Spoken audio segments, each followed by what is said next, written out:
حضرت مولانا رشید صاحب گنگوہی رحمۃ اللہ علیہ، اللہ تعالیٰ ان کی قبر پر رحمت فرمائے،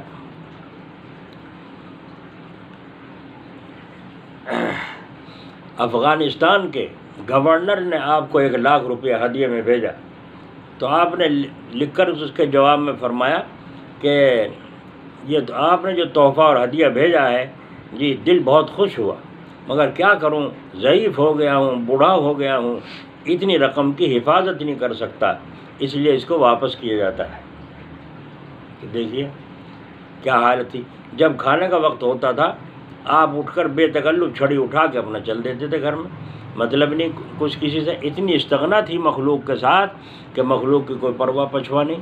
اور آج حالت یہ ہے، خود جا رہے ہیں مریدوں کے گھر، خود جا رہے ہیں مریدوں کے یہاں فون کر کے کہ میں فلاں وہاں سے آ رہا ہوں اور تمہارے یہاں ذرا تھوڑی دیر 10 منٹ ٹھہروں گا، بس زیادہ دیر نہیں ٹھہروں گا۔ اب وہ مرید بھاگا پھر رہا ہے، پیر صاحب تشریف لا رہے ہیں، تو پیر صاحب تشریف لا رہے ہیں تو کھانا بھی ہوگا، کھانا نہ ہوا تو ناشتہ تو ضروری کرنا پڑے گا، اور ناشتے کے ساتھ کچھ دانت گھسائی بھی دینی پڑے گی، ہے نا، یہ حالت۔ حضرت مولانا مفتی مظفر حسین صاحب کاندھلوی رحمۃ اللہ علیہ، اللہ ان کی قبر پر رحمت فرمائے، سفر میں جا رہے تھے، جب جنجانے پہنچے تو جا کر کے وہاں رات ہو گئی، کہیں سفر سے آ رہے تھے، رات ہو گئی اور جانا تھا آگے، تو وہاں جنجانے جا کر اپنے مریدوں میں یا اپنے رشتہ داروں میں نہیں پہنچے، بلکہ سرائے میں آپ نے قیام فرمایا، سرائے میں قیام کیا۔ برابر میں ایک آدمی بیٹھا تھا، لیٹا تھا، اس کے ساتھ بچہ تھا، اس کے ہاتھ میں سونے کے کنگن تھے، تو مسافر جیسے پوچھ لیتے ہیں بھائی تم کہاں جاؤ گے، کہاں کے ہو، انہوں نے بات چیت ہوگی، میں وہاں جاؤں گا فلاں ہوں فلاں۔ صبح کو حضرت مفتی صاحب اٹھے، تہجد پڑھی اور تہجد پڑھ کے روانہ ہو گئے کہ جائے اتنے اذان کا وقت ہوگا، اتنے آگے جا کر کے نماز ادا کر لوں گا اور سفر بھی آسان ہو جائے گا ٹھنڈ میں۔ لیکن رات کو کسی چور نے وہ کنگن دیکھ لیا اور بچے کا کنگن ہاتھ سے اتار لیا۔ اب صبح کو جو لالا اٹھا کنگن نہیں ہے تو سوچا وہ جو ملا جی یہاں تھا وہی لے گیا۔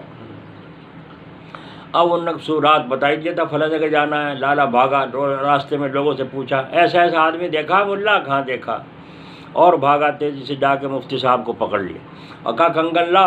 حضرت نے فرمایا بھائی کیسے کنگن، میرا لڑکا جو پہن رہا تو رات کو لے کے بھاگا، میں تو کنگن ونگن دیکھے نہیں۔ آخر جب جھنجھو پنجو ہوئے، کھینچا تانی ہوئی، تو اس لالا نے ایک تھپڑ مارا مفتی صاحب اور کہا کنگن دے۔ فرمایا بھائی پریشان ہونے کی ضرورت نہیں، اگر ہوتے میں دے دیتا، بولتے میں لاتا ہی کیوں، میرے پاس کوئی کنگن نہیں ہے، نہ مجھے معلوم ہے۔ وہ کھینچ کر لے چلا، چل تجھے تھانے میں لے چلوں گا، یوں نہیں کام چلنے کا۔ لایا جھنجانے، جب لایا تو حضرت نے فرمایا کہاں کے تھانے میں لے جاؤ گے؟ کہا جھنجانے کے تھانے میں لے جاؤں گا۔ حضرت نے فرمایا نہیں یہاں کے تھانے میں نہیں، کسی اور تھانے میں لے چلو۔ اس نے کہا اچھا یہاں پہلے بھی کوئی کیس کر رکھا ہوگا؟ بس حضرت نے جب کہا اور کیس کر رکھا، حضرت نے فرمایا نہیں تم اس تھانے میں نہیں، کسی اور میں لے جاؤ۔ آخر وہ لالا مانا نہیں، ضد سے وہیں لے گیا۔ جس وقت تھانے میں حضرت کا ہاتھ پکڑے لے گیا، جا کے اندر داخل ہوا، سپاہیوں نے، پولیس والوں نے دیکھا حضرت مفتی صاحب تشریف لا رہے ہیں، تو ایک دم سب بھگدڑ مچ گئی، چاروں طرف سے السلام علیکم السلام علیکم شروع ہو گئی۔ لالا گھبرا گئے، یہ کیا معاملہ، یہ کیا معاملہ۔ اطلاع کی داروغہ صاحب کو جو مرید تھے حضرت مفتی صاحب کے کہ مفتی صاحب تشریف لائے ہیں، تو وہ بھی آ گئے۔ جب مفتی صاحب کے پاس داروغہ آیا اور آ کر کے اس نے سلام کیا اور سر پہ ہاتھ رکھوایا، تو اب لالا جو تھا ہاتھ جو اس نے چھوڑ، مگر پریشان دیکھ رہا کہ اب تیری موت آ گئی، یہ تو کچھ اور معاملہ ہے۔ تو حضرت مفتی صاحب نے فرمایا اس لالا سے چپکے سے کہ بھاگ جا، چپکے سے فرمایا بھاگ جا۔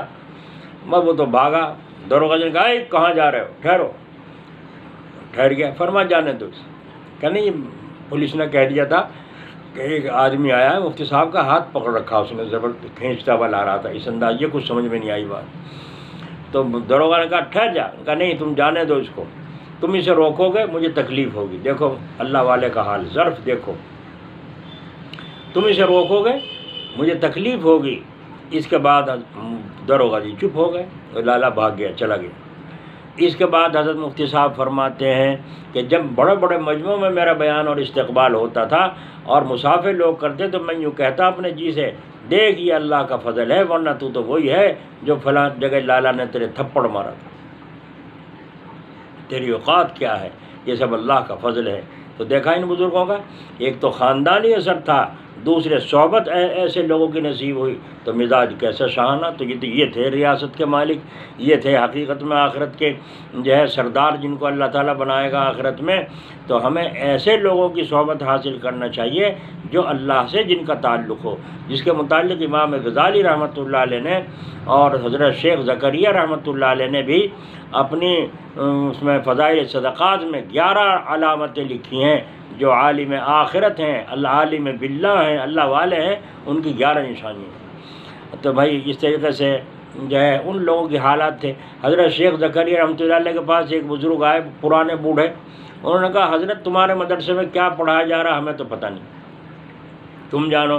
لیکن ہم تو ایک بات جانیں، پہلے بزرگوں کا پاس جب ہم جاتے تھے اور وہ بزرگ اکٹھے ہوتے تھے تو یہ ذکر ہوتا تھا فلاں چیز جائز ہے، ناجائز، مکروہ ہے یا مستحب ہے، جی مکروہ تنزیہی ہے، مکروہ تحریمی ہے، یہ ذکر ہم سنا کرتے تھے. اور آج بزرگوں کے پاس جا کے دیکھیں تو وہاں کہیں کہیں کی باتیں ہو رہی، پتہ نہیں کبھی زمین کی، کبھی آسمان کی، کبھی کسی کی برائی ہو رہی، کہیں کسی کی بھلائی ہو رہی، کہیں کچھ ذکر، یہ حال ہو رہا ہے.